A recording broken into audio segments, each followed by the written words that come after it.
backache. So for backache, we are going to even talk of pain in the neck and dorsal backache. So we are talking of spine disorders, and I'm going to split into 3 lectures: the mechanical backache, the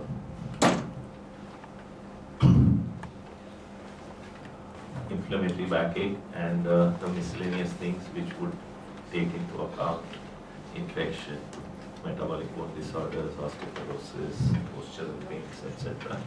So 3 lectures, 3 things.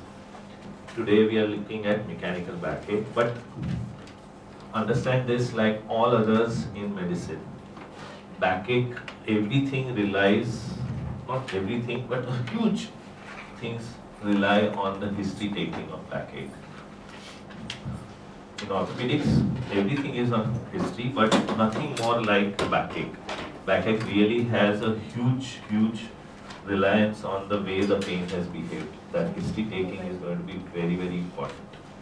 So do not get waylaid by what the patients say, because these days what happens is by the time patient comes to you, they have already done their X-ray and MRI. Meaning even before they have seen any doctor, they've gone to the local X-ray guy, local MRI guy and got it done. And then come to you and then they've read the reports and they'll say, Sir, मेरे को sciatica है, Sir, मेरे को disc है. And you are starting with that wrong footing. Because you suddenly are now prejudiced that, oh, I'm looking at a disc disorder. So it's not necessary. Please listen to them carefully. It's the history which will tell you what kind of pain you are looking at. Time in and time out, it is that quality of pain or the way the pain has behaved which may take you from one diagnosis to the other.